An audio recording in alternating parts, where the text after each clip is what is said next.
جو شخص عصر کی نماز کے بعد یہ آیت 7 بار پڑھے گا، اللہ 7 زمینوں اور آسمانوں کا نور اسی وقت عطا کرے گا۔ لوگ دروازے کھٹکھٹا کر پیسے دے کر جاتے ہیں۔ بسم اللہ الرحمن الرحیم۔ محترم ناظرین، جو شخص عصر کی نماز کے بعد یہ آیت 7 بار پڑھے گا، اللہ تعالیٰ 7 زمینوں اور 7 آسمانوں کا نور اسی وقت اس سے عطا کرے گا۔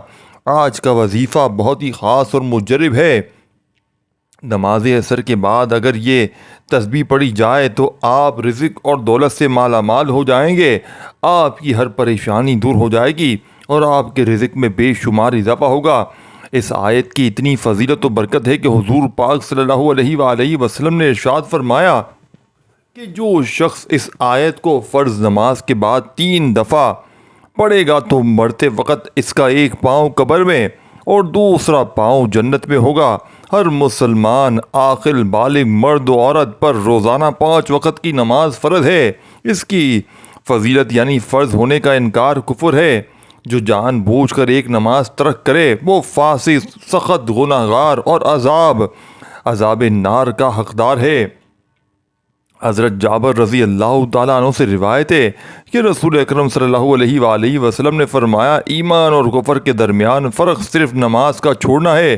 اللہ پاک فرماتا ہے، ترجمہ جس کا تمام نماز خصوصی بیچ والی نماز عصر کی حفاظت کرو اور اللہ کے حضور ادب سے کھڑے رہو۔ رسول اللہ صلی اللہ علیہ وآلہ وسلم نے ارشاد فرمایا، وہ شخص دوزخ میں نہیں جائے گا جو سورج نکلنے سے پہلے یعنی فجر اور سورج غروب ہونے سے پہلے یعنی عصر کی نماز پڑھے گا۔ فرمان مصطفیٰ صلی اللہ علیہ وآلہ وسلم ہے کہ جب مردہ قبر میں داخل ہوتا ہے تو اسے سورج ڈوبتا ہوا معلوم ہوتا ہے۔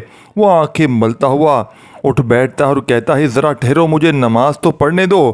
حکیم الامت مفتی احمد یار خان نعیمی رحمۃ اللہ علیہ اس حدیث پاک کے اس حصے میں دعوی اصل یعنی ذرا ٹھہرو مجھے نماز تو پڑھنے دو کے بارے میں فرماتے ہیں، یعنی اے فرشتوں، سوالات بعد میں کرنا، عصر کا وقت جا رہا ہے، مجھے نماز عصر پڑھ لینے دو۔ یہ وہ کہے گا جو دنیا میں عصر کا پابند تھا۔ مزید فرماتے ہیں، ممکن ہے کہ اس پر سوال و جواب ہی نہ ہو اور ہوں تو نہایت آسان ہو، کیونکہ اس کی یہ گفتگو تمام سوالوں کا جواب ہو چکی ہے۔ حضرت ابو ہریرہ رضی اللہ تعالیٰ عنہ سے روایت ہے کہ حضور نبی کریم صلی اللہ علیہ وآلہ وسلم فرماتے ہیں، رات اور دن کے ملائکہ نماز فجر و عصر میں جمع ہوتے ہیں۔ جب وہ جاتے ہیں تو اللہ پاک ان سے فرماتا ہے، کہاں سے آئے؟ حالانکہ اللہ خوب جانتا ہے۔ فرشتے عرض کرتے ہیں، تیرے بندوں کے پاس سے۔ جب ہم ان کے پاس گئے تو وہ نماز پڑھ رہے تھے اور انہیں نماز پڑھتا چھوڑ کر تیرے پاس حاضر ہوئے ہیں۔ حضرت سیدنا عبداللہ بن عمر رضی اللہ تعالیٰ عنہ سے روایت ہے کہ اللہ پاک کے پیارے رسول صلی اللہ علیہ وآلہ وسلم نے ارشاد فرمایا، جس کی نماز عصر نکل گئی یعنی جس نے جان بوجھ کر نماز عصر چھوڑی، گویا اس کے اہل و عیال مال چھین گیا۔ نبی پاک صلی اللہ علیہ وآلہ وسلم نے فرمایا کہ جس نے عصر کے وقت یہ آیت 7 مرتبہ پڑھی تو اسے 7 زمینوں 7 آسمانوں کا نور اسی وقت اللہ پاک عطا فرمائے گا۔ اس آیت کو پڑھ کر جو بھی دعا مانگے گا وہ دعا اسی وقت قبول ہوگی، جو بھی پریشانی ہوگی اسی وقت ختم ہو جائے گی۔ ایک مرتبہ ایک شخص نے نبی پاک صلی اللہ علیہ وآلہ وسلم سے عرض کیا، یا رسول اللہ صلی اللہ علیہ وآلہ وسلم، مجھے ایسی چیز بتائیں جس سے مجھے نفع تو ہو۔ آپ صلی اللہ علیہ وآلہ وسلم نے فرمایا کہ آیت الکرسی پڑھا کرو، اللہ تیری اور تیری اولاد کی نگاہ رکھے گا، تیرے گھر پر یہاں تک کہ تیرے ہمسائے اور ان کے گھر بھی اللہ کی حفاظت میں ہوں گے۔ ایک شخص نے عرض کی کہ یا رسول اللہ، میرے گھر میں خیر و برکت نہیں، رزق کی تنگی ہے، یعنی گھر میں غربت ہے، فقر و فاقہ ہے۔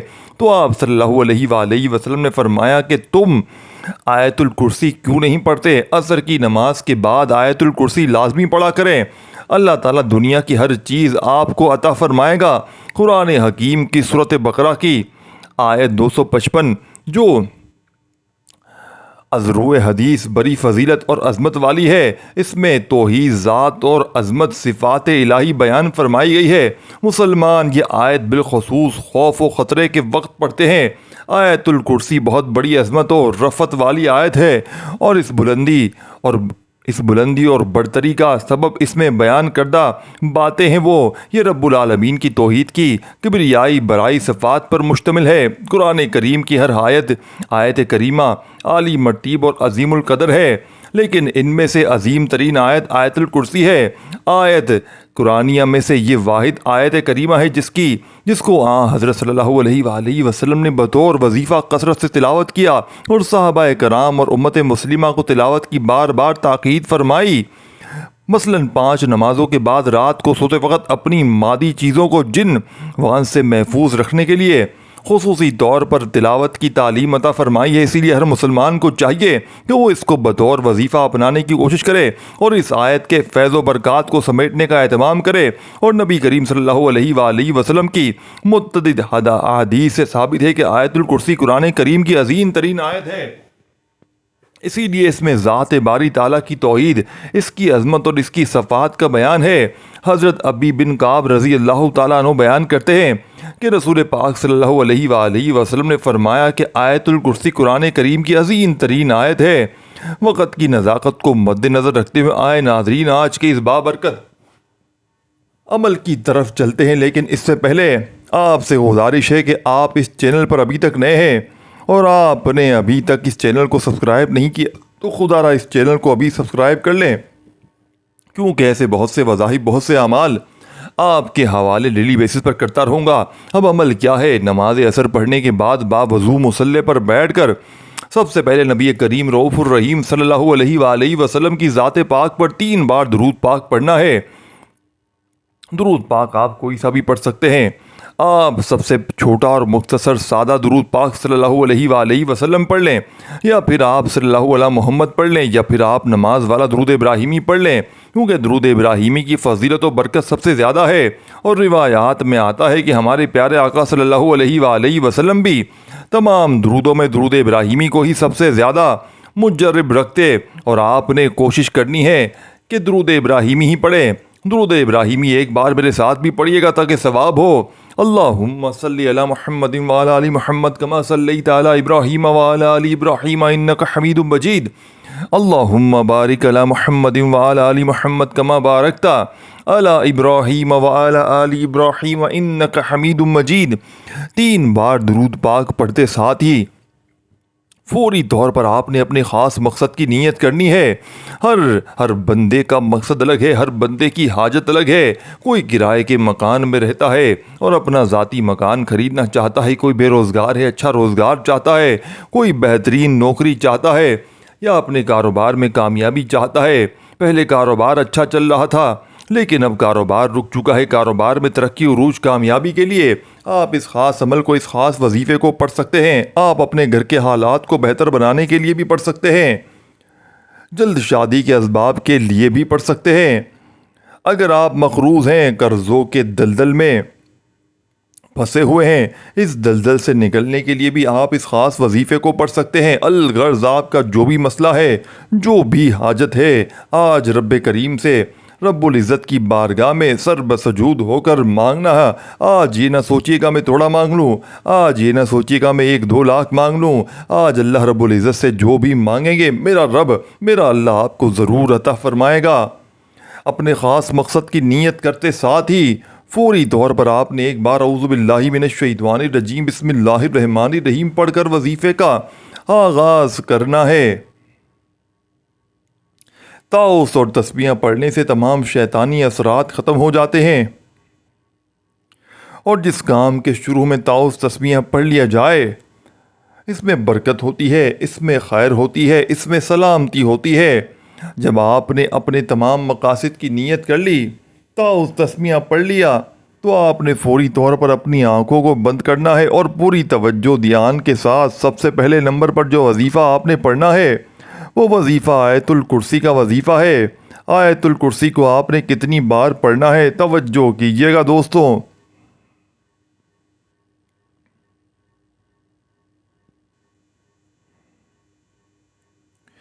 بسم اللہ الرحمن الرحیم۔ اللہ لا الہ الا هو الحی القیوم لا تأخذه سنة ولا نوم له ما في السماوات والأرض وما في الأرض من ذا الذي يشفع عنده إلا بإذنه يعلم ما بين أيديهم وما خلفهم ولا يحيطون بشيء من علمه إلا بما شاء وسع كرسيه السماوات والأرض ولا يحيطه حفظهما وهو العلي العظيم۔ جس کا ترجمہ اللہ وہ معبود برحق ہے جس کے سوا کوئی اعلیٰ نہیں، وہ زندہ ہے، نہ اس کو اونگ آتی ہے نہ نیند، سب کا قائم رکھنے والا ہے، جو کچھ آسمانوں اور زمینوں میں ہے سب اسی کا ہے۔ کون ہے وہ جو شفاعت کر سکے اس کے پاس کسی کی مگر اس کی اجازت سے؟ وہ جانتا ہے جو کچھ ان کے سامنے ہے اور جو کچھ ان کے پیچھے ہے، اور وہ احاطہ نہیں کر سکتے اللہ کے علم میں کسی شے کا بھی سوائے اس کے جو اللہ چاہے۔ اس کی کرسی تمام آسمانوں میں اور زمینوں کو محیط ہے، اس پر گرہ نہیں گزرتی۔ ان دونوں کی حفاظت وہ بلند و بالا اور بڑی عظمت والا ہے۔ حضرت انس بن مالک رضی اللہ تعالیٰ عنہ سے روایت ہے، رسول پاک صلی اللہ علیہ وآلہ وسلم نے فرمایا کہ آیت الکرسی ایک چوتھائی قرآن ہے۔ ایک روایت سے معلوم ہوتا ہے کہ ہر فرض نماز کے بعد آیت الکرسی پڑھنے والے کو جنت میں داخل ہونے سے صرف موت معنی ہے۔ حضرت ابو امام رضی اللہ تعالیٰ عنہ سے روایت ہے، رسول اللہ صلی اللہ علیہ وآلہ وسلم نے ارشاد فرمایا، جو شخص ہر فرض نماز کے بعد آیت الکرسی پڑھے اسے جنت میں داخل ہونے سے سوائے موت کے کوئی چیز مانی نہیں۔ آیت الکرسی کو آپ نے صرف 7 بار پڑھنا ہے۔ 7 بار آیت الکرسی پڑھنے کے ساتھ اس کے بعد آپ نے دوسرے نمبر پر استغفر اللہ کو پڑھنا ہے۔ یہ اس عمل کی شرط ہے کیونکہ بعض اوقات انسان کے گناہوں کی پکڑ کی وجہ سے نہ وظیفوں کا فائدہ ہوتا ہے نہ دعائیں قبول ہوتی ہیں۔ آپ نے استغفر اللہ پڑھ کر کبیرہ صغیرہ گناہوں کی سچی توبہ کرنی ہے۔ اس کے لیے آپ نے استغفر اللہ کو کتنی بار پڑھنا ہے توجہ کیجیے گا۔ استغفر اللہ 1 بار ہو گیا، استغفر اللہ 2 بار ہو گیا، استغفر اللہ 3 بار ہو گیا۔ اس طرح سے آپ استغفر اللہ کو ہاتھوں کی انگلیوں پر پڑھ لیں، آپ تسبیح کے دانوں پر پڑھ لیں، آپ نے 100 بار پڑھنا ہے۔ استغفر اللہ پڑھنے والا رب کو راضی کر لیتا ہے۔ استغفر اللہ پڑھنے والا کبیرہ صغیرہ گناہوں کی بخشش کروا لیتا ہے۔ جس کے گناہوں کی بخشش ہو جاتی ہے، وہ جس چیز میں ہاتھ ڈالتا ہے وہ سونا ہو جاتی ہے۔ جن کی حاجات پوری نہیں ہوتی، جن کی دعائیں قبول نہیں ہوتی، جن کی سالوں سے رکاوٹیں بندشیں ختم نہیں ہوتی، وہ نماز عصر کے بعد یہ وظیفہ بتائے گئے طریقے ترتیب سے پڑھ لیں۔ جب آپ یہ دونوں اعمال بتائے گئے طریقے اور ترتیب سے پڑھ لیں تو آخر میں پھر 3 بار درود پاک لازمی پڑھیے گا۔ جو آپ نے عمل کے شروع میں پڑھا تھا وظیفہ مکمل ہو چکا ہے۔ اب رب سے انعامات لینے کا وقت ہے۔ اب رب راضی ہے۔ آپ صدا لگا کر جو بھی مانگیں گے ملتا چلا جائے گا۔ جو بھی آپ کی حاجات ہیں، جو بھی آپ کی خواہشات ہیں، وہ اللہ تعالیٰ کی بارگاہ الہی میں پیش کرنی ہے۔ بے شک وہ دلوں کے حال جانتا ہے، لیکن اللہ تعالیٰ کو انسان کا اپنے سامنے رو کر گر گرانا مانگنا بے حد پسند ہے۔ جب آپ اللہ تعالیٰ سے ضد کر کے مانگیں گے تو وہ آپ کو ضرور عطا کرے گا، کیونکہ دینے والی ذات تو صرف اللہ تعالیٰ کی ہے۔ وہ ہر چیز پر قادر ہے، وہ غفور الرحیم ہے۔ اس وظیفے کی فضیلت و برکت سے آپ کے تمام کام آسان ہونا شروع ہو جائیں گے۔ یہ وظیفہ آپ روزانہ کی بنیاد پر بھی پڑھ سکتے ہیں۔ روزانہ جب آپ عصر کی نماز ادا کریں تو اس کے بعد یہ آسان سا وظیفہ پڑھ لیں، آپ کے تمام مسائل حل ہو جائیں گے انشاءاللہ۔ دعا ہے کہ رب کریم میرا سنانا آپ کا سننا اپنی پاک بارگاہ الہی میں قبول و منظور فرمائے، آمین۔ اپنے رزق میں برکت، وسعت اور کشادگی کے لیے اللہ تعالیٰ کے 99 ناموں میں سے کوئی ایک نام کمنٹس میں ضرور ٹائپ کریں۔ شکریہ۔ اللہ تعالیٰ ہم سب کا حامی و ناصر ہو، آمین۔